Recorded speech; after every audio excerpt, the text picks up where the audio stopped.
Bueno, pues después de esta mesa de inauguración con las diferentes autoridades, ahora nos quedamos en nuestra casa, en nuestro terreno de juego, en nuestras áreas de conocimiento. Entonces, como vosotros mismos podéis defender esa reivindicación de la ciencia, de la comunicación, como decía el rector, en ese carácter transversal y multidisciplinar, es importante que lo pongamos en valor. Todos y cada uno de los investigadores que aquí estamos tenemos que intentar que la comunicación sea reconocida desde el prisma de la ciencia, que no ocurra como a mí esta mañana cuando me decían de ese programa de radio, ¿cuántos de los contenidos que hay en el Congreso son científicos? Pues todos, ¿no? Porque venimos aquí a investigar. Entonces ya nos hemos quedado en nuestro terreno de juego y empezamos a hablar de conocimiento dentro de nuestras áreas del saber. Y como una de las ponentes más destacadas a nivel europeo, contamos con la gran suerte de que Divina Frau Meis haya aceptado nuestra invitación.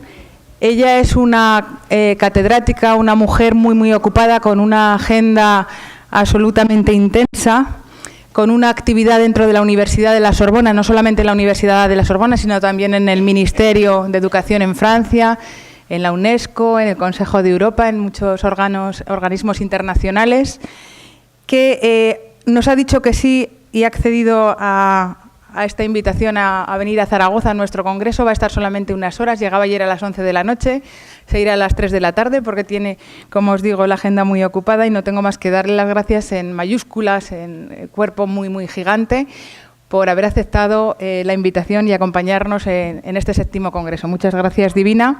Voy a decir cuáles son sus líneas de trabajo. Si me permitís, leeré parte de su currículum porque es tan absolutamente extenso y rico que me ocuparía toda una mañana en leer cada una de sus actuaciones. Divina Frau Meis es profesora, como decía, de la Universidad de la Sorbona, París 3. Dirige la cátedra UNESCO Savoir Devenir en la era del desarrollo digital sostenible y preside la asociación Savoir Devenir.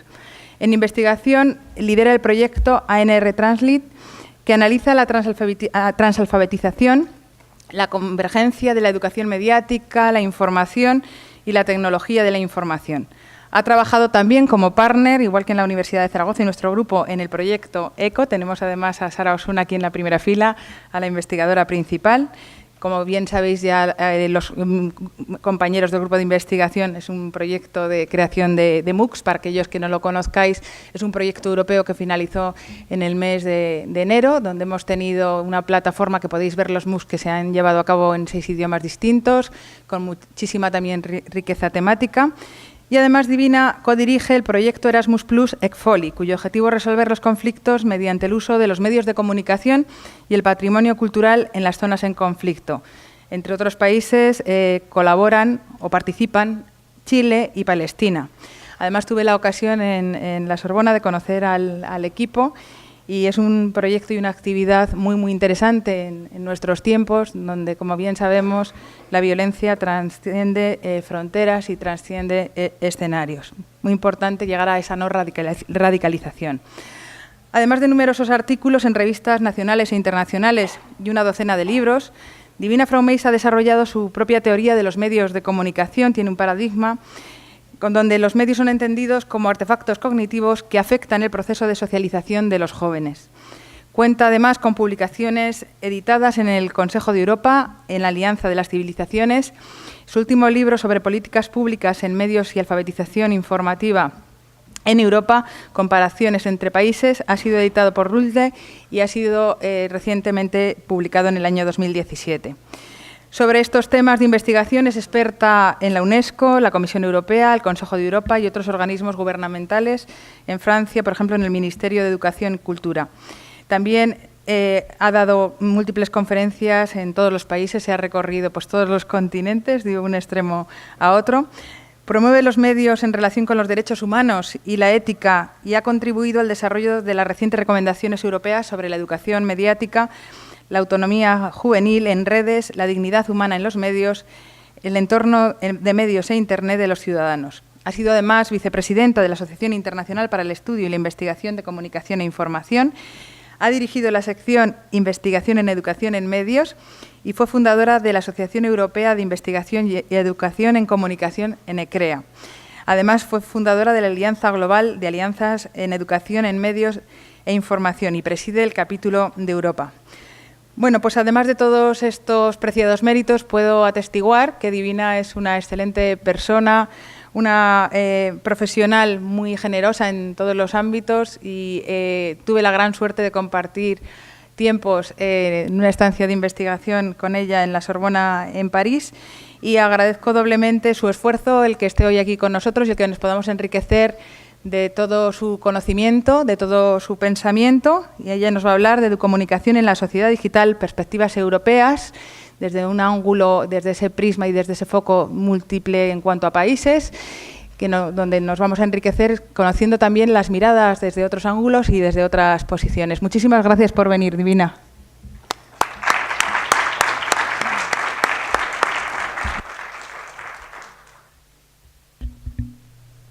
Pues después de esta presentación va a ser difícil. ¿Me oís? ¿Sí?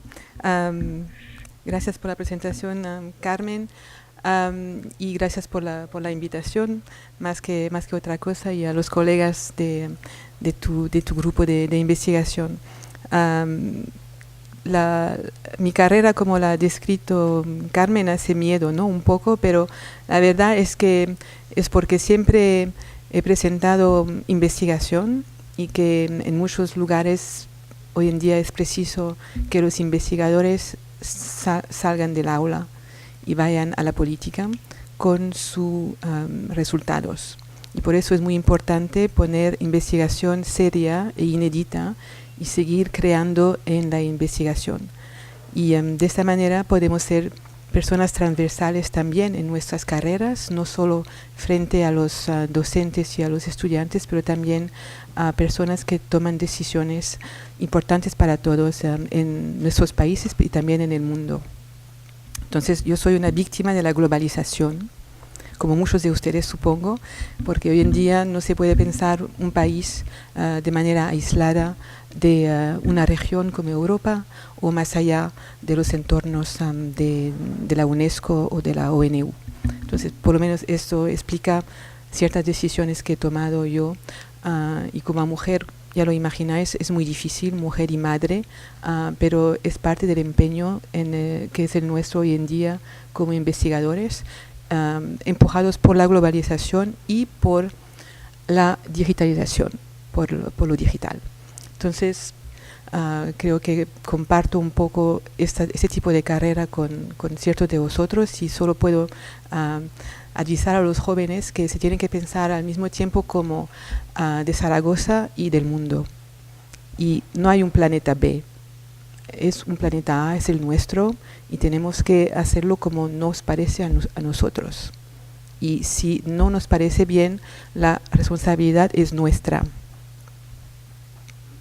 Y entonces esta responsabilidad la hemos tomado todo un grupo de investigadores en una historia muy linda que os voy a contar ahora, de decir, bueno, cuáles son las competencias básicas y necesarias para el siglo XXI y cómo las podemos compartir de manera que sea por justicia social, que sea egalitaria y compartida para todos, no solo los que pueden o los que tienen acceso a lo digital. Y por eso nos hemos enfocado en la temática de las políticas públicas desde la perspectiva que la misión del sector público es la justicia social. La misión del sector privado es otra y también la del sector asociativo, pero se tienen que poner los tres sectores principales alrededor de la mesa para ver cómo seguimos en adelante esto de la educación mediática e informacional si decidimos que el siglo XXI es el siglo de la información, ¿no? Porque bajo de lo digital, que es una palabra muy oscura, ¿verdad? Lo que es verdaderamente el petróleo de la nueva economía, pero también de la nueva cultura y de la nueva educación, es la información, la noción de información mediática, que es a la vez información como noticias, información como documentos digitales que se pueden modificar, que se pueden distribuir y publicar, y información como data, como datos. Si entendemos bien cómo funcionan estos tres tipos de informaciones, entonces estamos en lo digital. Eso es lo que apuesto yo. Y voy a intentar de convencer. Entonces, ¿cuál es el contexto histórico? Lo he hecho ahora de manera muy larga, pero si enfocamos más en la educación mediática e informacional, que en español será el acrónimo AMI, tenemos una historia bastante reciente en Europa que está arraigada en la directiva de recursos audiovisuales, los medios. Es en los medios audiovisuales y en la directiva europea que se empieza a poner al nivel europeo la idea de una educación mediática e informacional. Y eso es bastante reciente, es en los años 2005-2010.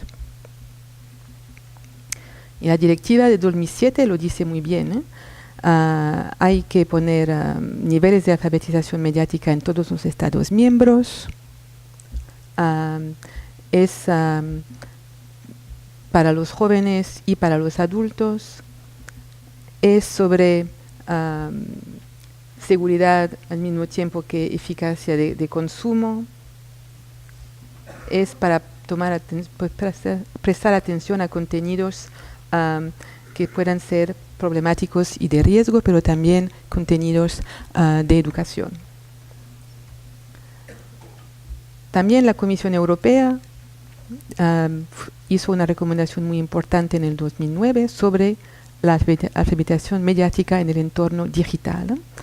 Y entonces ya veis que estamos en lo audiovisual, tanto como en lo informático, pero lo audiovisual es muy importante, y es porque por lo audiovisual pasa mucho de las narrativas que nos unen a nosotros los humanos.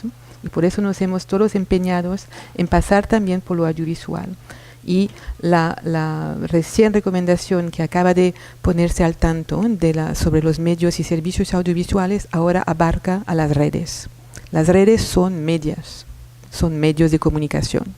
Hasta ellas ahora están obligadas a reconocerlo. Entonces Facebook, Twitter, están reconociendo que son medios, no solo plataformas. Eso es muy importante para políticas, para nosotros también como docentes, personas que podemos apoderarnos de estas nuevas definiciones. Lo bien de una directiva es que cada país europeo, una vez que la directiva está adoptada, tiene que armonizarlo en su derecho nacional. Entonces, desde el 2010, 2012 en Europa, hemos visto una ola de leyes nacionales que hablan de educación mediática e informacional o de educación digital. Y eso es uno de los temas. ¿Y por qué es importante? Porque al final el reto es un reto enorme.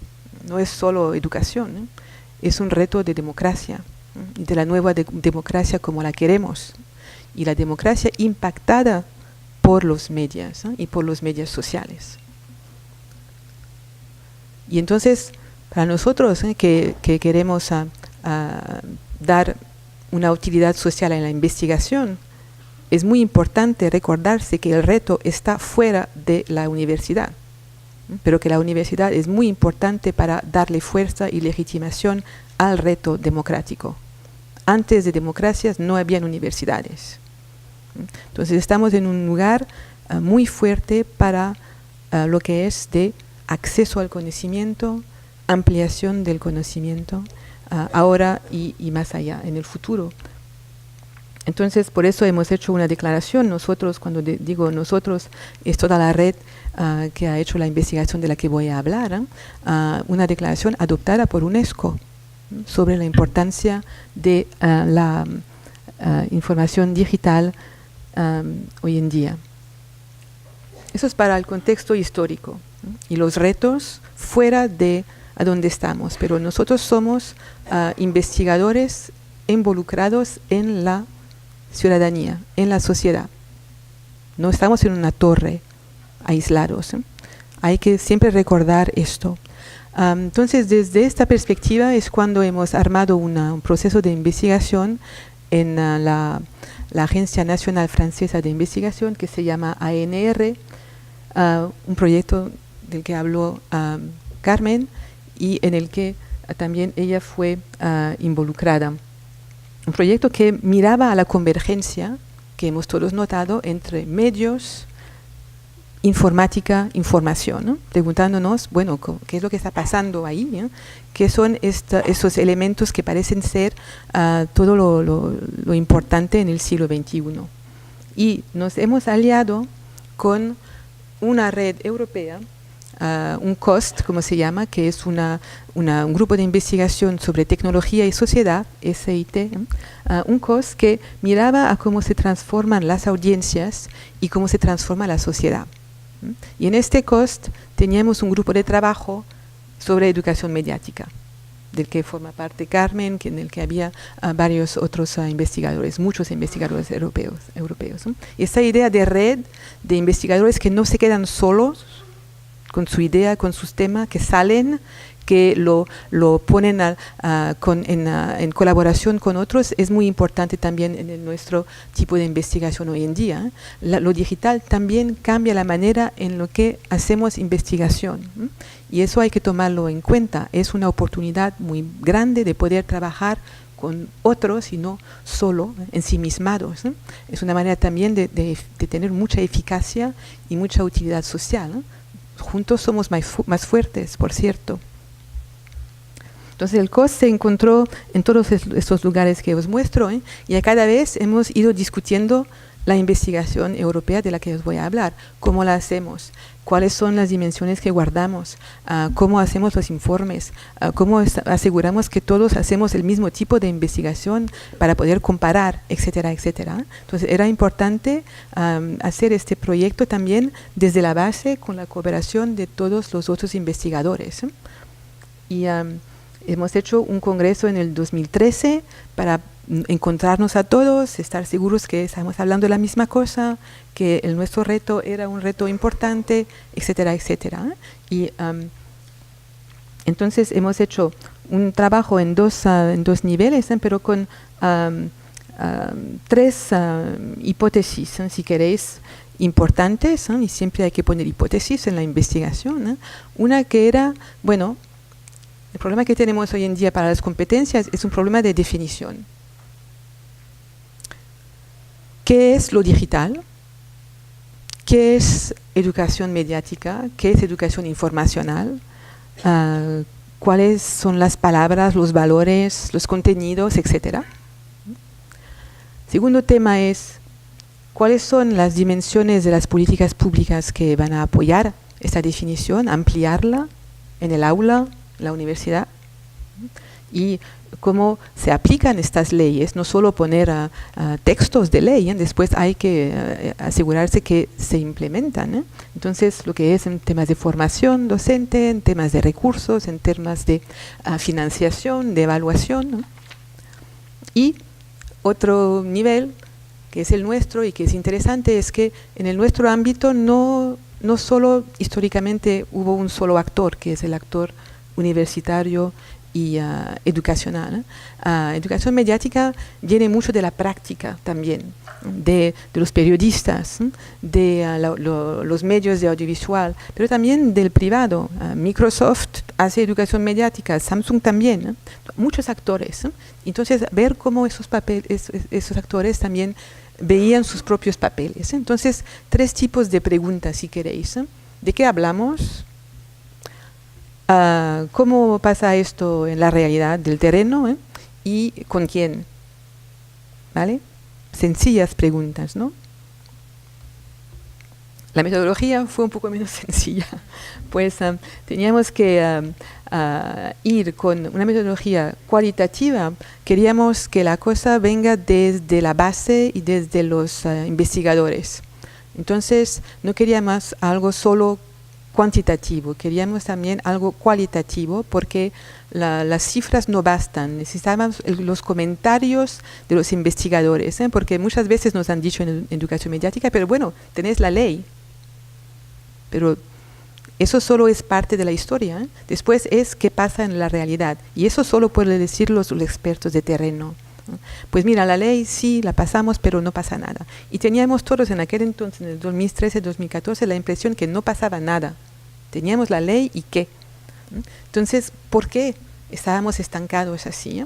Pero al mismo tiempo, si queríamos pasar a un nivel de comparación, teníamos que pasar a un nivel cuantitativo, pero la base era cualitativa, no al revés.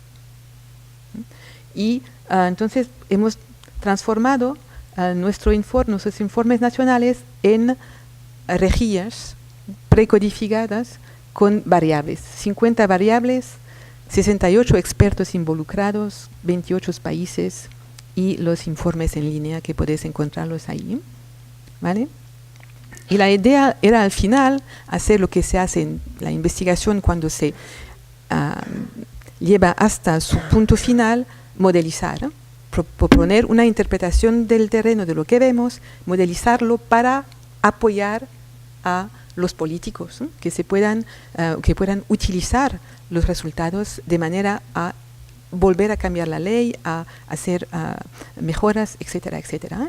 Ir hasta el final del proceso era importante. Entonces es algo bastante largo y bastante complicado. Yo estoy muy agradecida a estos investigadores que todos se han quedado juntos, que después entonces hemos podido hacer otras investigaciones europeas, apoyar una investigación enorme de cartografía de las buenas prácticas, etcétera, etcétera, que también está en línea con el Consejo de Europa. Entonces, una bella historia de cooperación, de colaboración entre investigadores que nos hemos apoyado unos y otros y que, mira, nos volvemos a ver a cada oportunidad que tenemos, ¿no? Entonces, los informes fue una primera etapa y todos los países hicieron la suya. Y, por ejemplo, España. Y notaréis que Carmen ya estaba en el asunto, con muchos otros colegas de España. Y los informes tenían 6, 7 dimensiones, que las veis aquí. La historia, porque no salimos de nada. Todo lo que es el marco legal, la capacidad, los actores, los conceptos principales, los valores que hay detrás. Porque como estábamos involucrados en cualidad, era importante también ver a los valores. Si queremos alinearnos con derechos humanos, con principios que nos guían en nuestra vida, todo a lo largo de la vida, hay que pensar en los valores, no solo en operaciones y no solo en las herramientas. ¿Cuál es el valor detrás del uso de la herramienta? Una herramienta sin valor es una herramienta que no tiene mucho valor y mucha importancia. Y hay herramientas hoy en día que no se utilizan porque no hay valores detrás. Y estos valores, estas dimensiones, las hemos transformado en dimensiones, y a cada vez hemos puesto valores a estas dimensiones. Y los colegas no fueron muy satisfechos de la primera aproximación que hicimos, que era solo evaluar lo que pasaba, los niveles de cada dimensión. Nos decían, pero no, las cosas están cambiando, las cosas cambian muy rápidamente y en los 2 o 3 años van a cambiar más. Tenemos que ver lo que pasa a los 2 o 3 años más. Tenemos que poder hacer algo un poco predictivo, porque si no, no va a ser útil a nuestra investigación. Va a ser un retrato de un momento, pero no va a poder ayudarnos a la etapa siguiente de volver a ir a los políticos, volver a ir a los que toman decisiones en los programas, etcétera, etcétera, y decirles, bueno, ahí va el rumbo. Entonces, hemos añadido en nuestras varias reuniones que hemos hecho en toda Europa, como habéis visto, que no era turismo, os prometo, hemos añadido la idea de las tendencias. Va a progresar, va a estabilizarse, va a caer lo de la educación mediática e informacional. Y hemos hecho una proyección sobre 3 años, 3 a 4 años, hoy en día, que llegamos al 17, 18, entonces estamos al tanto. Y la propuesta entonces la podemos utilizar y ya la han utilizado muchos colegas en sus países, especialmente en Europa postcomunista, que tiene mucho más interés que nosotros casi en estos tipos de educación, porque ellos salen de gobiernos que no eran democráticos. Entonces ellos sí que han visto todavía más que nosotros quizás en los países antiguamente democráticos de Europa, han visto el interés de este tipo de investigación, y han sido muy exitosos.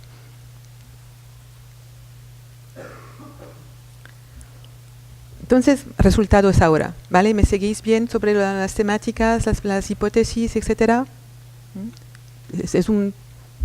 De esta perspectiva somos muy científicos de manera muy tradicional, pero bueno, es importante también poder compartir esto, porque si queréis seguir con esta investigación tiene que ser muy claro cuáles son las herramientas de investigación, y la verdad es que hoy en día esta investigación la están aplicando también a los países de América Latina, y les interesan también a los países árabes. Entonces, estamos ampliando esta investigación. Muchos países en el mundo ven el interés de saber a dónde estamos en esas competencias básicas del siglo XXI. Aquí está el perfil general de nuestras temáticas. Y como ya veis, la definición está presente en muchos lugares muy importantes. Pero ya ves que el policy framework, lo que es de las políticas públicas, no está tan fuerte como lo pensábamos. Llegan muy fuertes los actores, otros actores que el Estado, los recursos y la formación. Y lo más flojo es evaluación. Traducir, lo más flojo es investigación, porque los que hacen la evaluación son los investigadores. Entonces aquí es un mensaje para nosotros. Y nosotros todos tenemos este problema de investigar y de evaluar lo que hemos hecho. Y autoevaluación no sirve. Hay que objetivar la evaluación y ir hasta el cabo de nuestros proyectos, y muchas veces la evaluación es lo que hacemos por último, lo que no pensamos en poner bajo de cierto préstamo, de cierto dinero para hacerla. Y entonces cada vez es ahí en donde nos quedamos cortos. Y decir nosotros que este proyecto es un buen proyecto no es una evaluación que podemos legitimar afuera ni adentro. Entonces eso es un tema muy problemático en Europa, no solo de España, la verdad, muy compartido en toda Europa. Tenemos tanta dificultad ya en realizar proyectos que evaluarlos de manera objetiva desde afuera es algo que no pensamos o que no tenemos tiempo de poner en nuestro tiempo para la investigación misma. Siempre se queda esto, la última variable, al último momento. Y hay que ponerlo en los principios ya. Es algo que tenemos que tener y cambiar en nuestras prácticas. Esta es una de las lecciones que quería transmitirles. Cuando se miran a los niveles, vemos que financiación y evaluación son los más flojos. Los más fuertes aquí los tenéis. Y entonces hay que tomar en cuenta lo que está pasando. Y si vemos a la tendencia, vemos que la tendencia sigue así y que financiación y evaluación siguen quedándose atrás. Esto nos permite hacer un diagnóstico y decir, cuidado, si queremos que se mejore esta etapa, tenemos que cambiar nuestras prácticas de investigación también.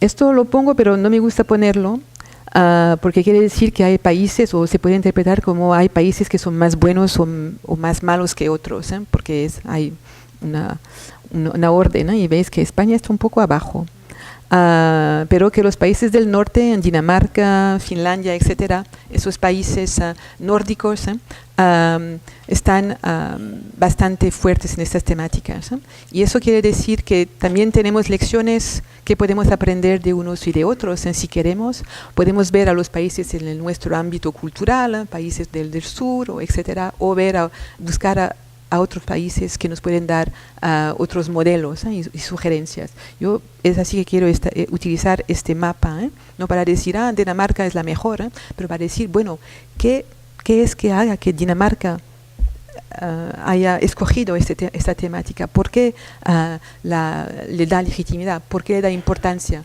A ver, discutimos con ellos.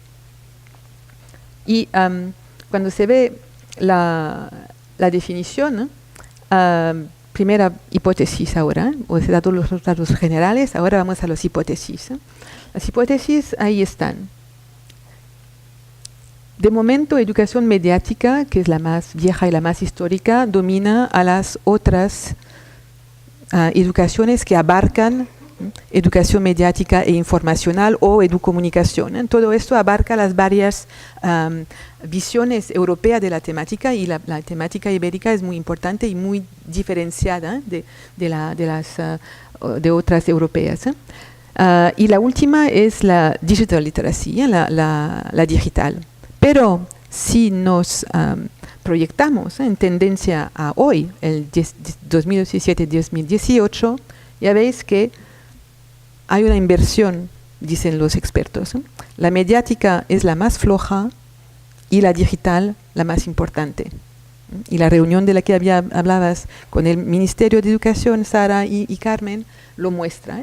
Lo digital es lo que llama la atención del público, de los políticos, y es la palabra que abarca más de las otras. Por eso también creo que se vive así. Entonces, bueno, se confirma esto.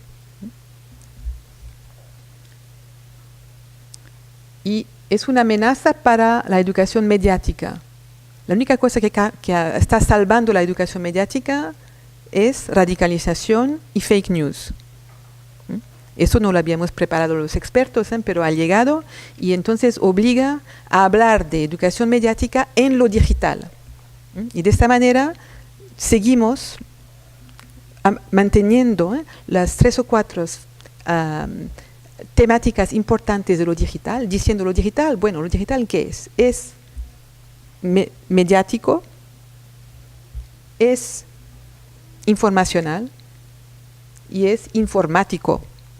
Y volvéis a encontrar informático, los datos, documentacional, informacional, los documentos, mediáticos, las noticias. Entonces, la verdad es que podemos decir ahora, hay una definición de lo digital que abarca 3 dimensiones muy importantes y que siguen desarrollándose y entretejándose. No sé si la palabra existe, voy a ser muy creativa.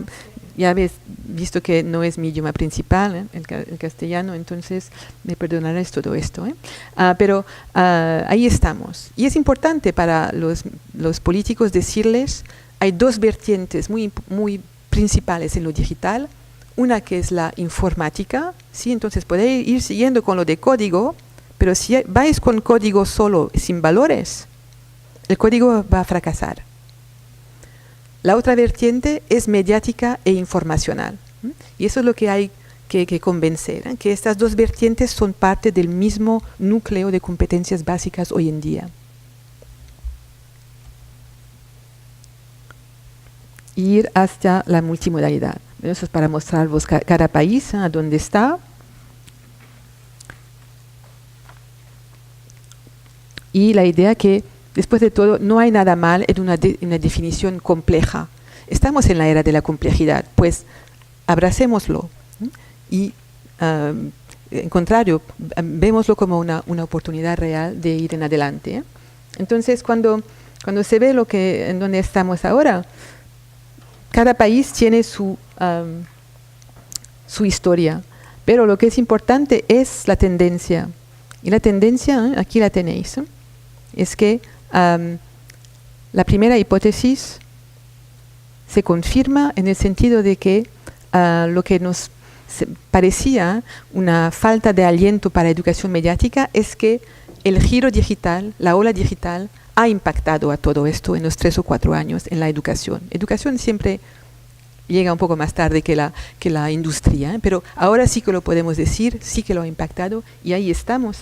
Estamos en los 2 ejes que han cambiado de dirección, ¿eh? Antes estaban ahí arriba, ahora están ahí abajo, lo digital que impacta a los otros. ¿Está claro?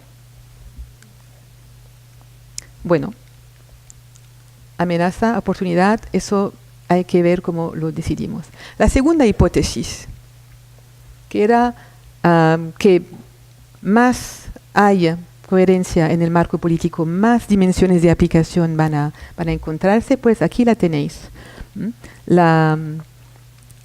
Los estándares no son tan fuertes como los vínculos con los otros actores y con las autoridades de regulación.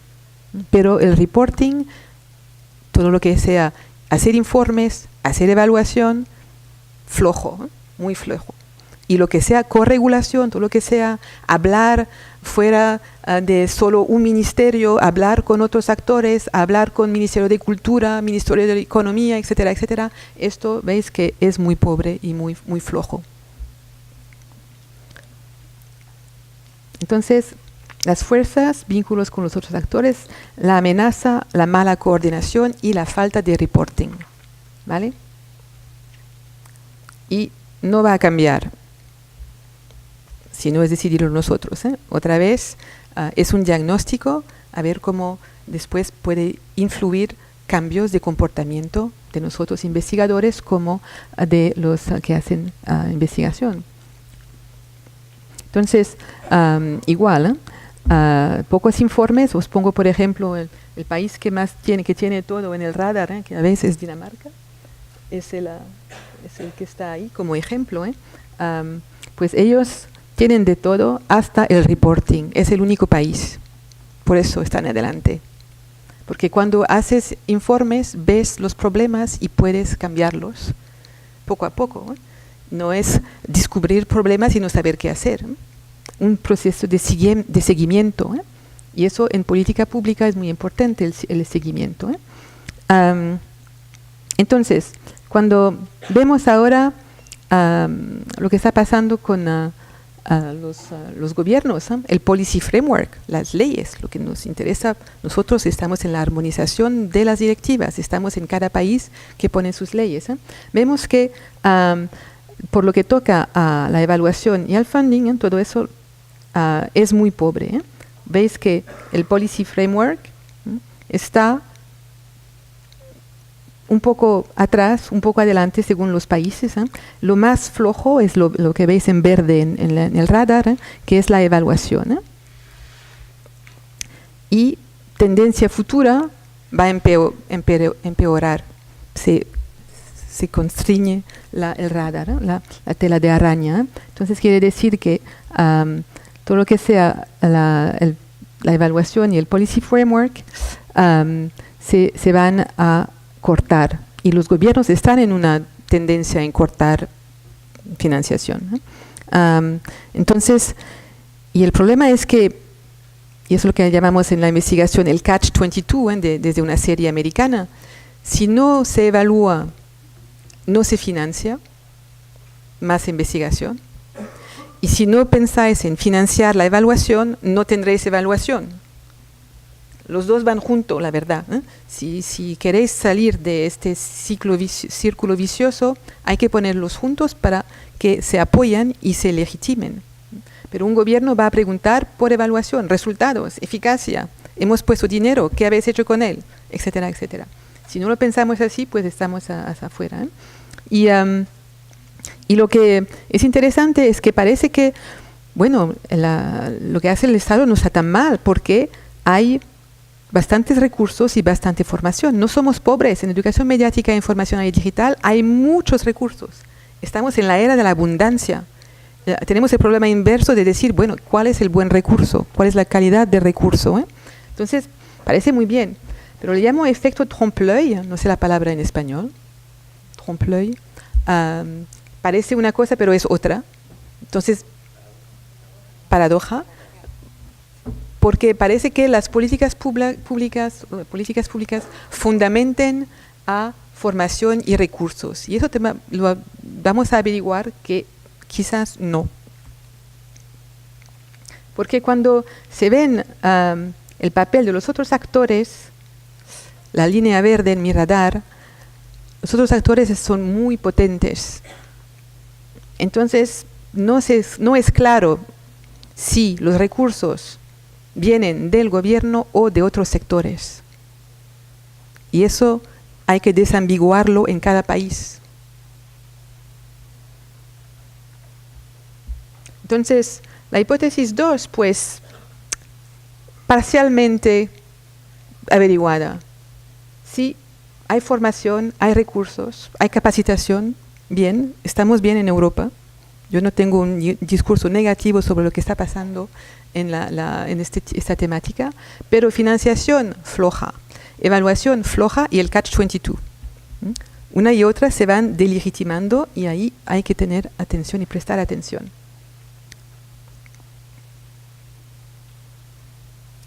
Entonces, tercera hipótesis, ¿qué hacen los otros actores que históricamente han sido tan presentes en educación mediática, que muchas veces ha pasado por educación popular, todo lo que pasa fuera del aula, que se hace cuando se tiene tiempo, con video, cursos de video o cosas así? Pues ahí sale la segunda paradoja y se resuelve la primera, es el efecto trompe-l'œil, pero esta vez sí que se nota que recursos, formación y otros actores van muy juntos. Quiere decir que hay mucha formación fuera del aula, fuera de la universidad, muchos recursos producidos fuera del aula, fuera de la universidad, por sectores que no son el sector público, que no es la educación. Y eso va a seguir. Y con los gobiernos que se van tirando atrás, incluso de la educación, ya veis cómo es una indicación de otras cosas que están pasando en nuestro mundo.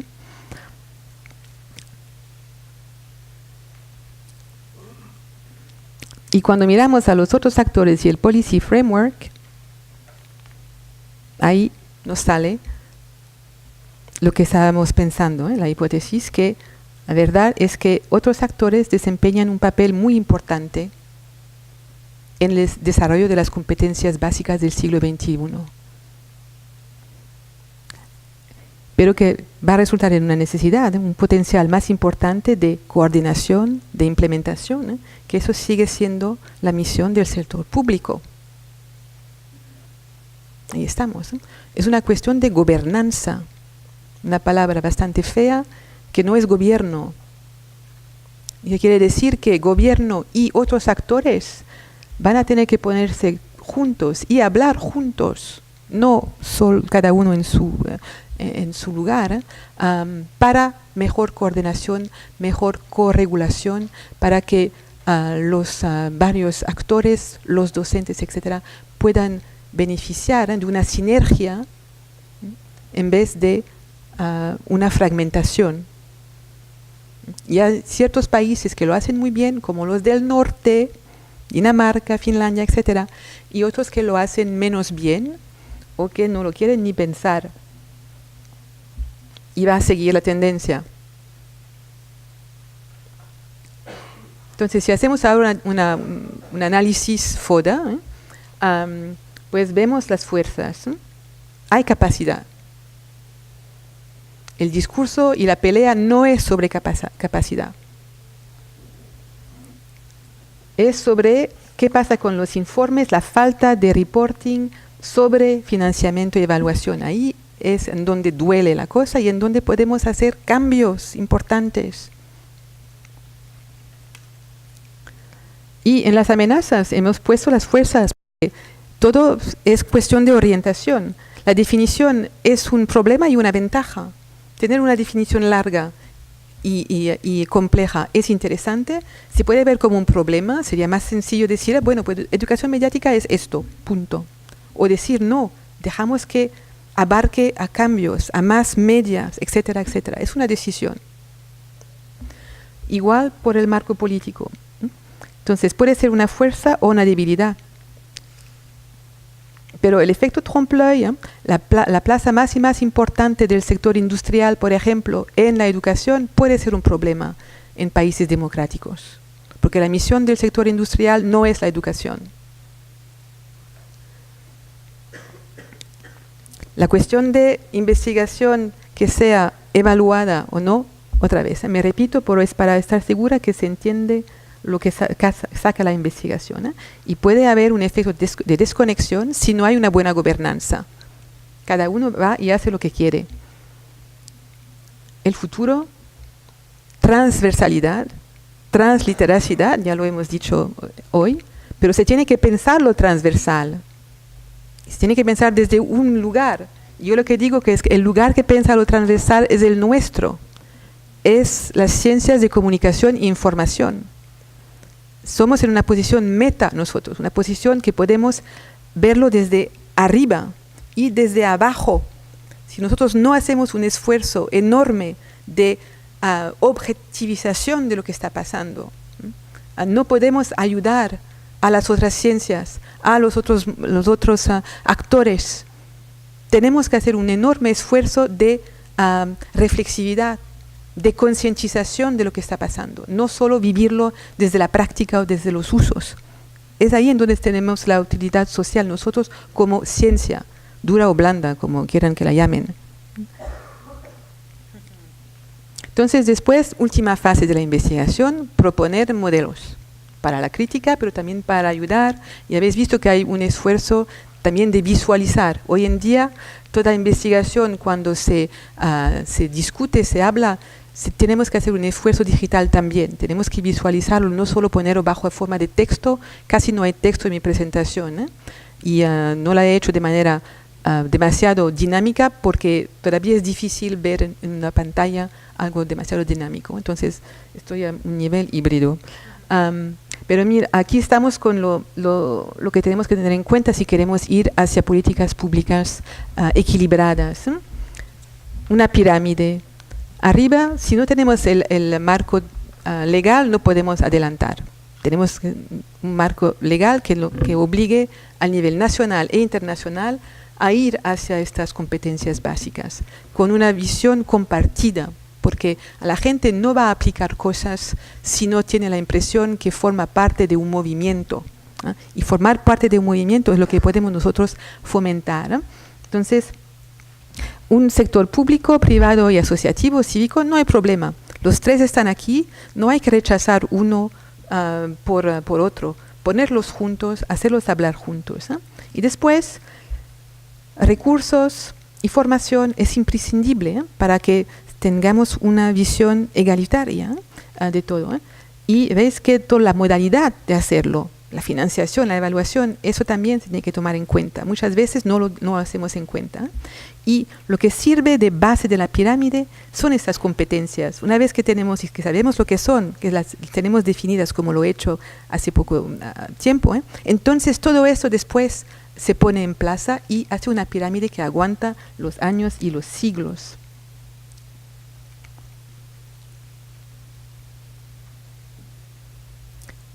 Y lo importante cuando tenemos esta pirámide es que nos permite introducir con el sector público, asociativo, nos permite introducir valores, ética, estándares y cualidad. Cualidad no hay que definirla de manera abstracta. Cualidad es lo que cada país, cada región considera que tiene sentido, que hace sentido para su propio desarrollo. En países como postcomunistas, la cualidad va a ser pasar por películas, porque tienen una tradición de película y es por la película que salvaron a su propio sentido de dignidad en momentos duros. La prensa escrita es algo que es más lo nuestro en los países del sur. Pues bueno, pasamos por este nivel. No hay que decir que solo hay un estándar, son estándares. Diversidad cultural es muy importante también en lo nuestro. Eso nos permite después dar a la definición una epistemología, un sentido como a ciencia. ¿Cuáles son nuestras temáticas? ¿Cuáles son nuestras nociones? ¿Por qué ellas? ¿Por qué no otras? Y lo que se ve muy claro en los informes, en particular, es estos dos ejes que he intentado poner ahí. Protección y participación, educación mediática e informacional ha sido utilizada muchas veces en nuestra historia como protección contra la propaganda, países postcomunistas, contra publicidad y cómo manipula la mente, protección, y vuelve, habéis visto, la propaganda, la fake news, todo esto queda muy, muy presente, ¿vale?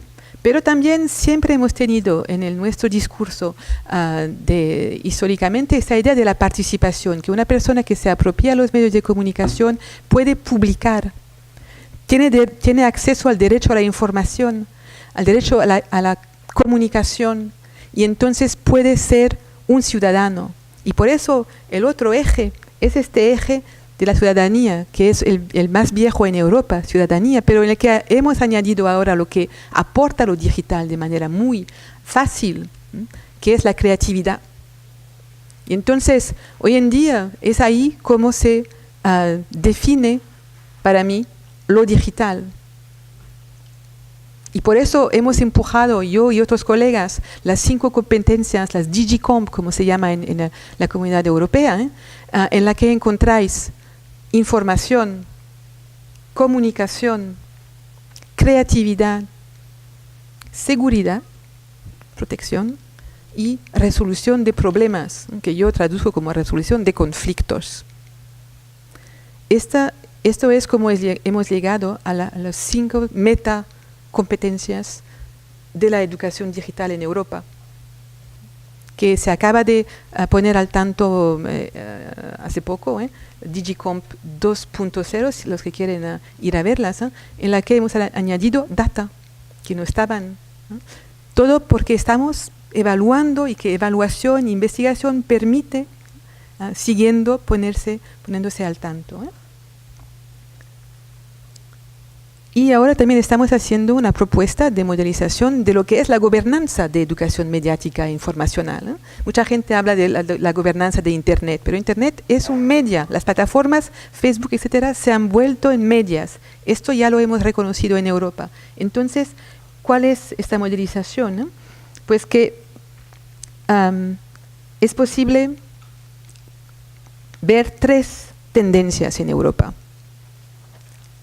Una, en lo que los países, con leyes, con todo lo que hemos visto, la formación, recursos, todo esto, van desarrollando educación mediática e informacional y digital. Otros países en donde el sector público le da la responsabilidad al sector privado o al sector asociativo de hacerlo, delegación. Es una delegación pública, es claro. Ustedes son muy buenos para hacer esto, esta asociación, vais a hacerlo para todo el país, etcétera, etcétera. O como lo vemos ahora en Francia, MEDEF, que es la asociación de toda la industria francesa, que se pone en carga de educación mediática, de las competencias mediáticas y digitales. No me hagáis comentar esto. Bueno, y la última es el riesgo, seguramente desde el modelo de gobernanza, es cuando el sector público se tira completamente atrás. Dice, bueno, nosotros estamos, la misión de la educación es saber leer y escribir. El saber publicar, el saber computar, todo esto no es nuestro. Y entonces que lo hagan quien quiera. Nosotros no vamos a pararlo, pero tampoco vamos a apoyarlo. Y estas 3 posibilidades existen, las 3D. Y si queréis leer más, pues os invito a ir a ver a nuestro libro, que fue publicado por ECREA.